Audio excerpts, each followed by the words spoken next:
My dear God, I heard exclaimed from behind me as I turned around to see my mother covering her mouth, a tear running down her cheek, my father in complete befuddlement and horror, my brother's jaw hanging open, and a similar smattering of facial expressions from everyone else.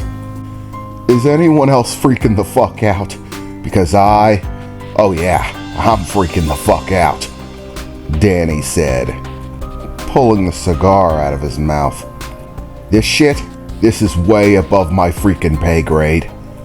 Right now, I'm feeling like this is just some crazy ass drunk dream, and that any minute now, I'm gonna wake up and be back in the Yellow District, dealing with murderous thugs and bandits. That's my level.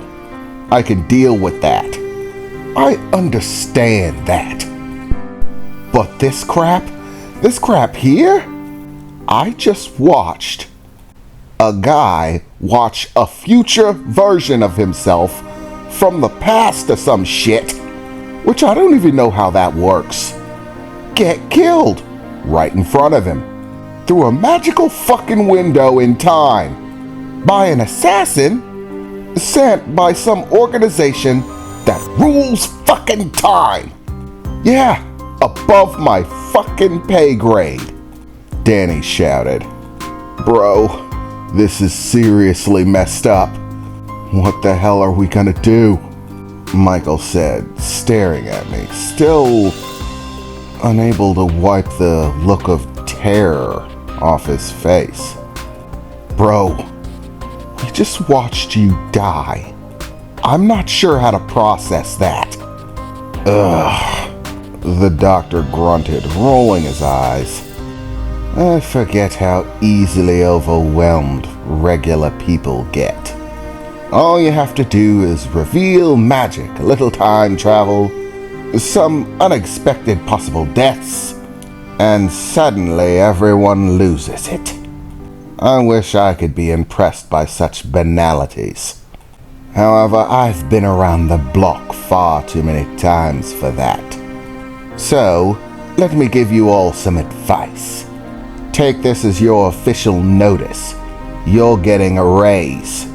Because as sad as it is, one does not get to choose the pay grade from which the dangers in their life will come. That is simply an illusion. Truth be told, you get what you get. You're in the thick of it now. You're already on the plane and there's no parachute. The emergency landing gears are broken, and the only thing you can do is ride it out. There's no way out of this situation. The only thing you can do is accept that you're in it and do your damnedest to make it to the other side. Survive. That's the trick of it. Focus on what you need to do to live. There's of course no guarantee that you will, but there's nothing against giving it the old college try, the doctor said as he threw one of the canisters in the air slightly, catching it with one hand.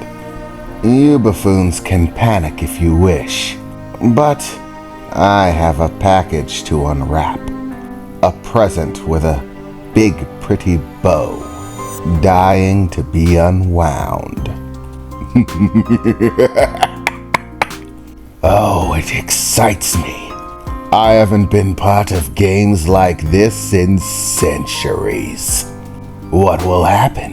Who will win? Who will live to tell the tales of the horrors that will come? I, of course, being completely prepared to deal with it. I will be making it to the other side. Whether you will join me there, well, that's up to you, he said as he turned towards the door and started walking. Where the hell are you going? To get some air. You don't think I'm going to open this inside, do you? Oh, wait, you probably do. I'm going to be the first to tell you that that would be a bad idea, he said as he continued to walk, eventually walking around the corner and out of eyesight. It was at that point that I noticed the woman, the messenger who had arrived, walking towards the spot on the floor where the device that had opened that window was laying on the ground, now broken, seemingly fried to a useless state, sparking off small amounts of electricity and smoking, parts of the metal that it was made of seeming to have melted down. She did so slowly, as if she was consumed with simply staring at it, and as she came to stand before it, kneeled down, touching the scorched floor where the portal once appeared, running her hands across it ever so gently. So, what are you gonna do now? I mean, or I guess I, was your employer, right? What are you gonna do now that he's gone? My job is not yet complete, the woman said. He's given me a job to do, and I've yet to fulfill the task that he asked of me. Is that really all you have to say about it? You just watched the man die. Yes, I'm aware, she replied, still touching the ground, sitting on her knees there in the center of the room.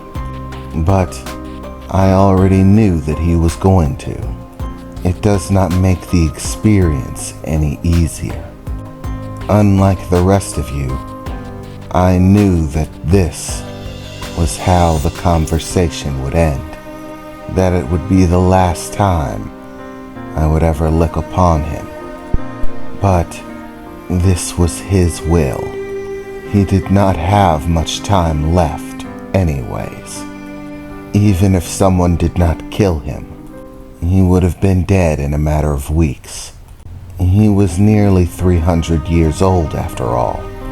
Even with the advanced technologies that we had, without altering his physicality, he is still a mortal human being. Or was. I begged him to use the technology on himself, the nanites that he passed to you, to live. But his response was, the universe is only big enough for one of me.